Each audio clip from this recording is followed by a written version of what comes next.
कुछ कारण है जो सही मायने में जो स्मॉग होगा, जो दिक्कतें होंगी फ्लाइट्स की।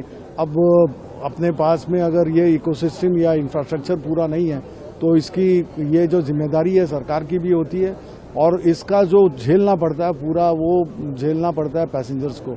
टिकट कैंसिल करने को जाओ, अब ये सब देखते हुए तो नो शो के तहत ज़ीरो कर दिया जाता है। अगर पैसेंजर उसमें कैंसिलेशन करने को जाओ तो बड़ी भारी मात्रा में टिकट का कैंसिलेशन चार्जेस लगते हैं।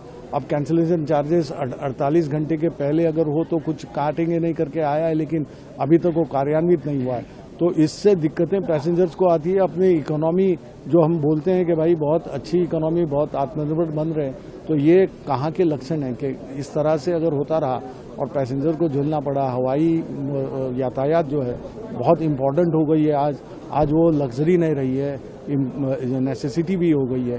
तो लोगों को इस तरह की दिक्कतें ना झेलनी हो, इसके लिए मैं सरकार से हम लोग पार्लियामेंट में इस मुद्दे को उठाएं कि इसमें ध्यान दे।